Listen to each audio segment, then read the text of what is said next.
You are listening to and watching the Financial Survival Network. I'm your host, Kerry Lutz. Well, hey, we got some rate cuts coming because it seems like they made a little mistake at the Bureau of Labor Statistics, and they were only off by 818,000 jobs. You know, the more cynical among us, David, would say that they were padding the job numbers, and the less cynical would say, oh, gee, stuff happens, right? Yeah. Well, you know, a statistical error would be like 2 or 3%. This is more like missing it by 25%. In my opinion, I think that that's fraudulent, given the fact that we are in an election year and we find ourselves having rallied to new all-time highs as a result of, these false reads that we've been consistently getting from the government numbers here. So the only thing consistent about them is revisions that follow. Why would they do such a thing? Well, of course, you know, we are in a very important year. And as you look at elections and everything else, they're obviously trying to keep things as peaceful as possible. And that includes Jerome Powell not even talking to Congress about their print and spend issues. So, you know, we're still jury's out on that one, I guess. And some insider leaked something or other that Powell hates Trump and wanted to see Biden get reelected, and then now I guess he's all in for Kamala, right? Yeah, I guess that's the narrative going around right now. And it's such a challenging thing because, of course, the Fed commissioner is supposed to be politically neutral, meaning that they're not supposed to be doing things for those who are getting elected. What he has misstated, though, and I think it's important to draw this emphasis, is that he's misstated that him not talking to Congress is being apolitical. Well, actually, you're supposed to talk to Congress, Mr. Powell. That is your job, to let them know that your economics are being messed up by their economic policies and the print and spend and everything that's going on. Milton Friedman showed us that it is literally the cause of inflation is this print and spend politics. So part of what I want to share with you here today is that I do not think inflation's under control. I think it's going to be going, in fact, out of control. And this next Fed rate cut is about to just spiral things in a big way. All right. So how much are they going to cut? When are they going to cut? And how good is that for the stock market? Because that's all they care about. Nailed it. Well, first addressing when are they going to cut? How much are they going to cut? The big thing that the Fed has been concerned about is rate cuts. And the reason for that is that in the late 70s, they cut too early. And this led to, we saw the recession and then inflation came back. And then Arthur Burns had to show up and really just had to stomp that thing down. So I think about inflation kind of like as a fire. Okay, right now we've got smoldering ashes, but you and I could be camping, go to sleep, and then wake up in the morning, start kicking around some of those ashes and put some new timber on there. It's going to light right back up again. Inflation is a smoldering thing. Arthur Burns had to stomp this thing out. Jerome Powell has not stomped this thing out. He has not gone to extreme levels. And in fact, the data is even leading us to say that things are getting a lot weaker right now, which is not really a great way to actually be cutting. So how much will they be cutting? I think that the Fed has to stay higher for longer. And so I think that they're not going to be cutting more than 25 basis points. I mean, you might see a 50 here right off the bat. Or at a point in time where the data gets worse. But a couple things to understand with this, and that is, number one, when they cut, this is actually going to make the U.S. dollar weaker. Okay, and so if we're talking about inflation, that's an inflationary idea. Why? Because it's going to take more U.S. dollars to buy the same amount of goods and services, et cetera, as we did before. And so this is a really important point to make because, really when we started hiking rates, that made the U.S. dollar 25% stronger than where it was before. That's actually a big reason why we went from 9% inflation down to the lower places where we are today. It's because the U.S. dollar got stronger. We're about to do the exact opposite thing to the dollar as my first point here in noting that. Yeah, interestingly enough, the dollar has been getting weaker. I haven't looked at it today, but I will look at it now. It was down to right around 100 yesterday. That was up from 108. And up from the teens last year.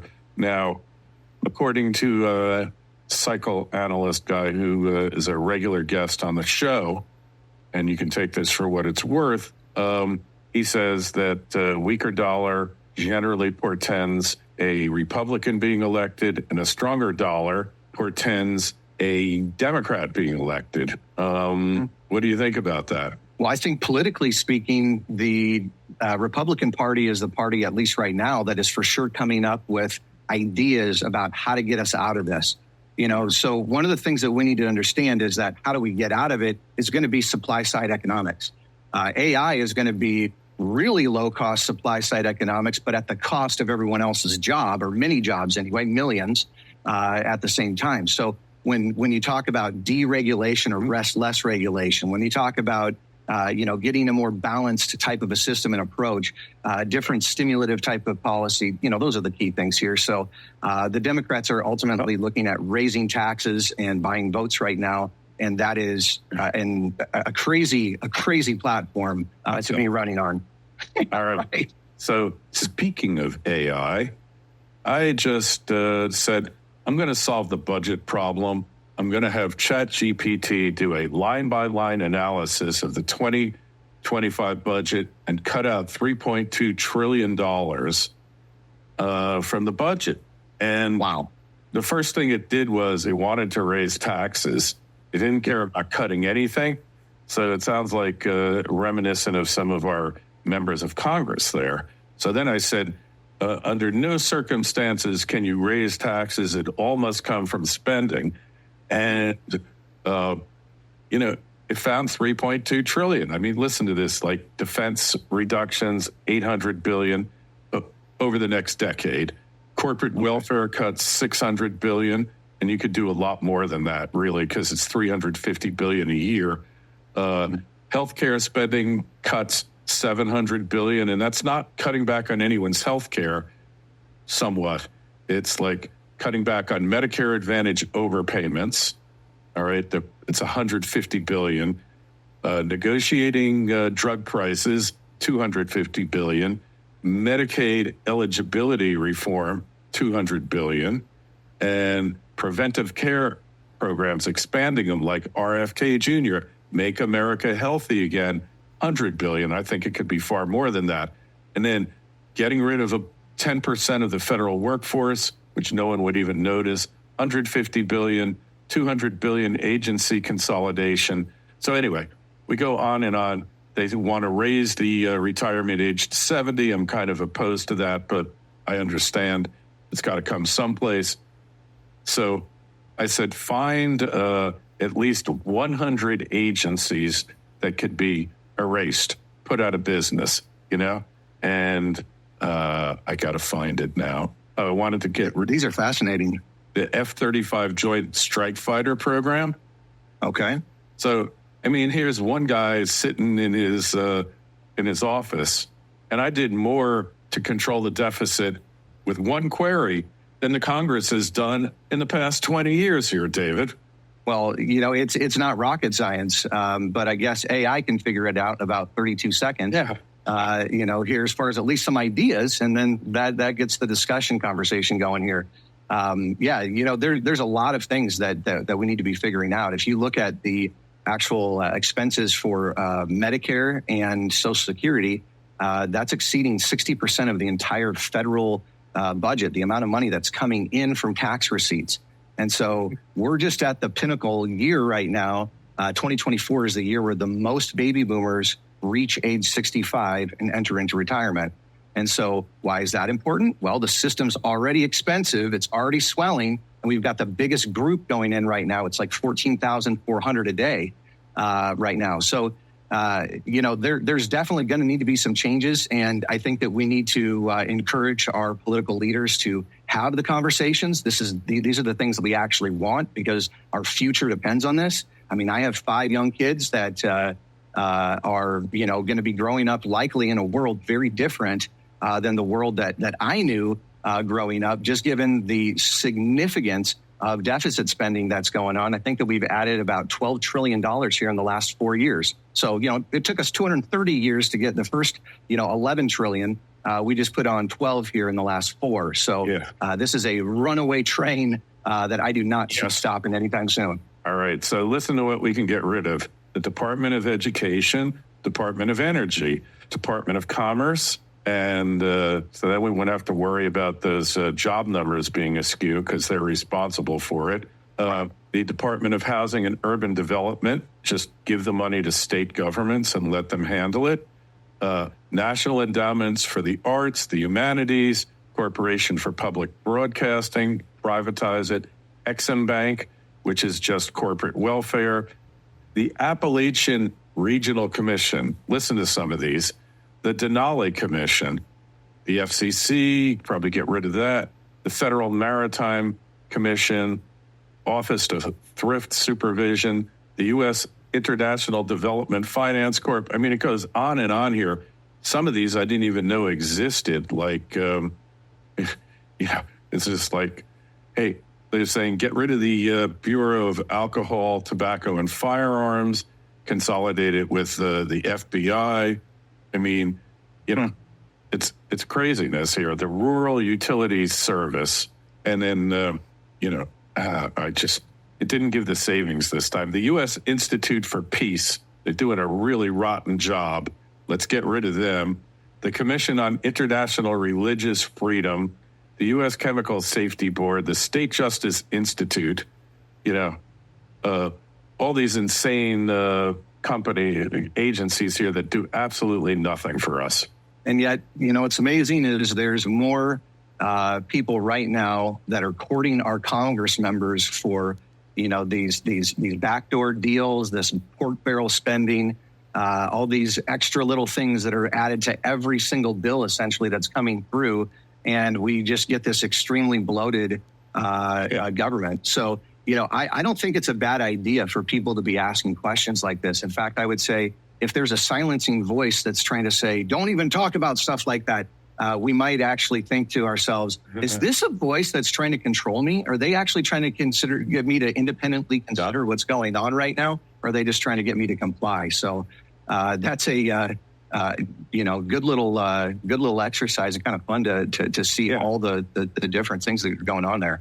Here's one that you never knew about. The Office of Navajo and Hopi Indian Relocation, they blow through $15 million a year. The Office of Federal Contract Compliance Programs, $105 million. It just goes on and on and on and on here. It's unbelievable that all these agencies that really do absolutely nothing.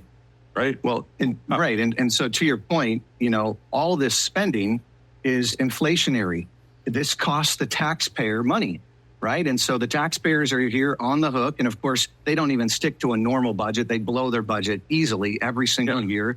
No problem. By the way, that is literally taxing us. It's just the tax of least resistance because it's inflating our dollars. And we're going to be finding ourselves in a very challenging time here with those rate cuts that are going to be coming. But just to kind of get back to these couple of points, the second way that inflation happens with these rate cuts is that, yes, it's going to have a melt up in the prices of our stocks and our real estate.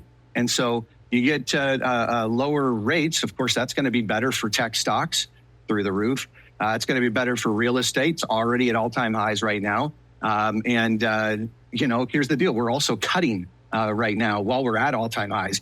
Statistically, we have had a recession 100% of the time when we have specifically done that. But this is going to cause the price of everything to go high. Of course, that's inflationary. And if you look at this melt-up, melt-down concept, Japan actually did this in the 80s. And the Nikkei, their exchange, actually didn't just hit a high until earlier this year. It was almost 40 years to get back up to a high. So we might be finding ourselves in a melt-up moment that we may not get back to for potentially decades of time as this goes on. Right. Talk about real estate, the housing, the builders, the home builders have been record highs. Right. all-time record highs. What does that tell you? It tells me that they're giving incentives for the new home that the person that's selling their home that's already existed cannot get. And so, these are timeframes right now that numbers are not operating the same way as they used to. And in fact, I think it's going to continue to progress and get worse, because my point 3 is that the Japanese carry trade is actually going to be getting worse, and it's going to be unwinding a lot of the leverage globally that we've seen. So what is the Japanese carry trade? Basically, 731, Japan raised rates a quarter point. Now, that's nothing. Yeah. That was the smallest raise that we just did. Nothing. But that is a big deal for a society for 20 years that hasn't raised really at all. And so what happened is they had to come to the rescue with hundreds of billions of dollars to stabilize their market.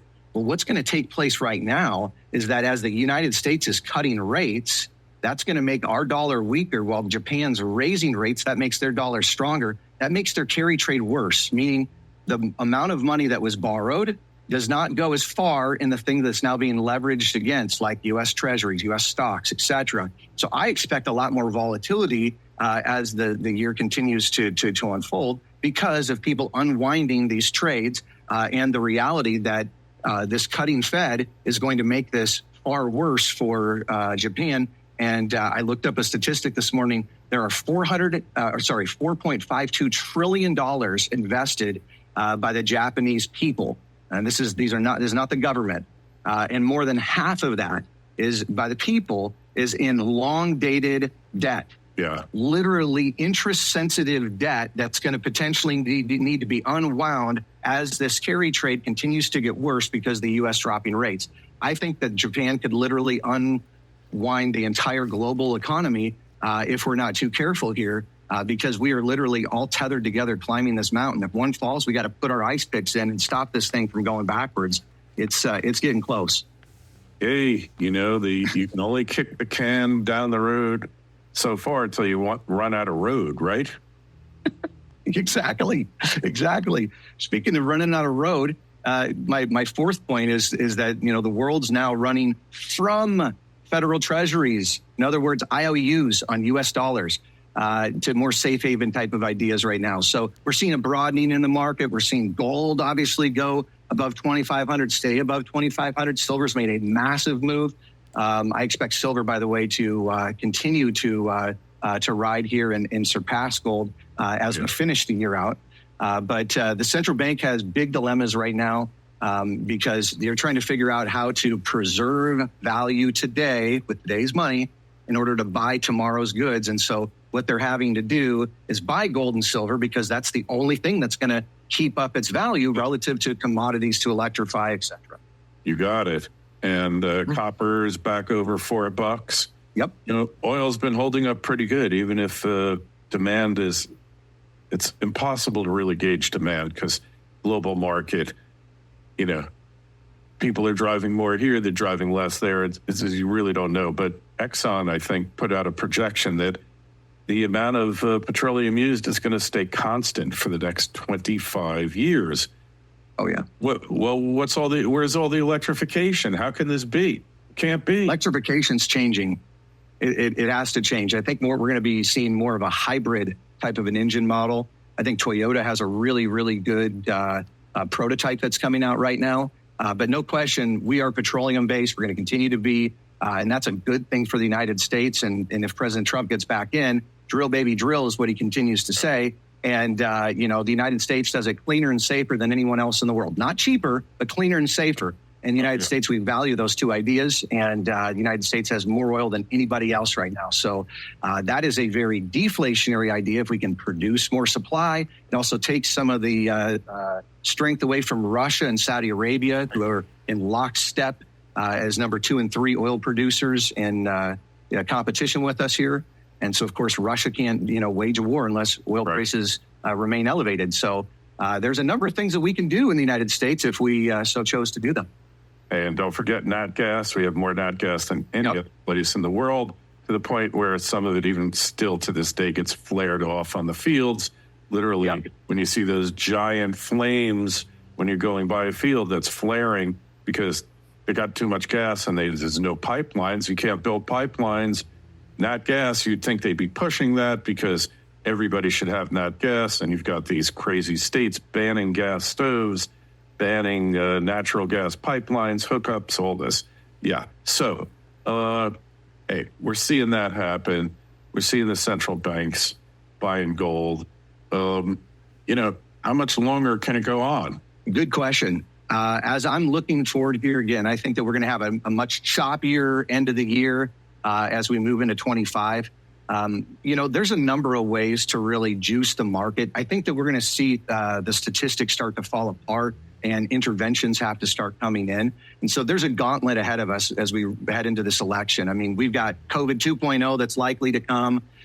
We've got, Kamala and Trump are going to start debating. I mean, Kamala's now had about 3 weeks of a facelift to her profile. And even though she's never won a single primary vote, she's never even made it to Iowa. She didn't even make it past the first round last primary. She's the horse that's running here. And so, I think that this is a gift to the Republican Party, candidly, because as the president goes, that's likely to be the way that the House goes. I think that Congress, you could actually see a sweep here coming at the end of the year. And that's, of course, if elections remain normal, we don't get into World War III, all these crazy geopolitical events don't erupt all over the world. So it's anyone's guess. But when we're looking at this, do you think the market's got it baked in the cake that Trump is going to win? I do think that the market is expecting that Trump is going to win, which is going to be positive. And I think the sentiment of that is going to continue as we move forward here into September. We're looking for leadership change. I think everyone's recognizing that. Kamala was the most unliked vice president that we've ever had, I think, in at least as far as the pollings go back. And so I do not believe that she's going to be able to turn this thing and get it. So Trump has the lead. He's got the RNC that looks more united than I guess any time I've ever seen it. So looking at the differences in messaging between kind of the DNC, which was really about hate and against and against and against, not telling us necessarily what they're for or how they're going to do something. I think that America is going to look past all that. They're going to recognize that we've got one way forward right now. And this is a time when it is not a moment to be complacent. This is a game on, need to make some things happen. We need somebody in there that has a business mind and has the ability to not just try to get votes, which, of course, no one's even running our government right now. They're just running for politics. We need people that are, bearing the line and a standard here. So I think that I think the market will price that in. And we will ultimately see that, but it could be a crazy rest of the year. Mm-hmm. All right. So, it's definitely going to be, we don't get into politics here because it is a family show after all. But, this is the most insane election that I have ever seen, in every way. So, Kerry, the way I like to say it is, when political science affects my science, which is economics, I should have an answer. And so we need to understand how two different ideas can mesh together and how they affect each other. And they really are one right now. There's just, so closely aligned because of how the Fed's being run, because of all the pressures that are put on all these different things and where things are going. So the American people need to get informed. They need to continue to read and not just take a bunch of opinions. That's the hard part is that, depending on the channels that you look and watch, there's so many negative opinions about everything that's going on out there. And here's my point. I think that this is really important to understand, but let's figure out the things that we can do that are going to position us for the future. Those things that we can do, we can get the right risk diversification, the right strategies in place right now that are going to really benefit us as the economy changes and things turn. And then also tax diversification is massive because when inflation goes up, when this debt and deficit continues to rise, they're going to have to tax us. I'm radical about this. More than 1/3 of America's wealth is in baby boomers, 401ks, and IRAs. And they have not paid a penny in tax yet. Many do not have an answer. They don't know. And, for better or worse, how they plan their future today is what they're going to get tomorrow. Yeah, whether you like it or not, you're going to get it. Yep. That's right. All right. So be prepared like a good Boy Scout, and that's what you need to do, right? Yeah, absolutely. You know, you need to have a parachute before you get on the plane, right? So, you know, I think it's important for people to be paying attention right now to where they are. You know, it's kind of like most of the economic data, Kerry, as we've talked about in the past, is looking through the rear view mirror. Rear view mirror driving does not work out when we need to be windshield present. And so I think it's important to look at leading economic indicators, where we're going manufacturing, unemployment. We just talked about that trend. These are very important ideas. People need to be paying attention because these statistics could fall apart really fast and cause tremendous heartburn for the market and investors that are entering or nearing retirement right now. Hey, one thing I want to cover, it's not financially related, but to me, the biggest shocker of this election, okay, of RFK Jr. getting into it, make America healthy again. You know, that it just amazed me to hear that because it's so obvious. Our food supply has turned into poison and lots of bad stuff there. And the health of our children, you say you have young kids. This is the kind of thing you should really be concerned about, you know? Yeah. My wife we were just in Europe, and my wife has a little bit of a gluten sensitivity. She ate the bread, no problem whatsoever. Mm-hmm. She's going home right now, and she's like, I got to find the right wheat berries and to be able to make my own bread because this was so good for me. Non-GMO. And so, no, there's no question that we have a lot of things right now that I think that we need to assess. And so why are we not having those conversations? Well, I just think that there's a lot of other priorities that we, the people, haven't necessarily mandated that people be talking about. So let's just pray that politicians will understand who they represent. Let's hope that right now that, you know, the people of the United States can step up and say, you know, this is our nation after all. This thing is not going the direction that we're looking for. And it is very concerning to see all these things like immigration. I mean, last point, Kerry, you know, we were told this, you know, the government statistics on unemployment were so accurate. What else are they lying about? Oh, the border's safe and secure? Oh, about a soft landing's coming anytime soon? Inflation's debt? I mean, these are huge statements that I believe next 12 months we are going to see completely deteriorate, move backward, and we're going to say, holy smokes, what do we do now? Yeah, well, hey, to me, like making nutrition and health number one issue because 20% of our GDP goes to trying to patch people up after they've destroyed their bodies. True. And 80% of all expenditures take place with what are called the lifestyle diseases, which is smoking, it's obesity, it's you know, high stress. People don't exercise, all these things, and to make that an election issue and take on big pharma and big ag and all of that, you know, he's done something amazing here. I personally despise the guy for a variety of personal reasons I won't go into. I knew him from New York, but doing this, pretty amazing. Yeah, I think he's probably going to get a spot in Trump's cabinet as a result of it. And that shows Trump's bipartisan nature and wanting to work across the aisle. And I think RFK probably represents more along the line of what traditional liberals were. I mean, this is Bobby flippin' Kennedy after all. The guy's got the name, he's got the D, and I guess it was, you know, to the independent, but he had it all. And the party has changed and has gone a different direction. I like to say this election is blue no matter who, or red till I'm dead. Those are the two opinions. Yeah, well, somewhere, but, you know, I think things are changing. The political realignment's taking place where we realize existential issues trump everything else, no pun intended. And I think that's what we're going to see. David, just tell us, how do we connect with you? How do we find you on the web? Yeah. Hey, fedbubble.com is a great way to get to know me and what's going on. Got some good information out there. Got classes that are coming up here as the year is ending. on Medicare, Social Security, taxes, retirement planning. So that's kind of what we got going on right now. And welcome anybody to get some downloads off our website. All right. And you'll find a link in the show notes to this interview on financialsurvivalnetwork.com.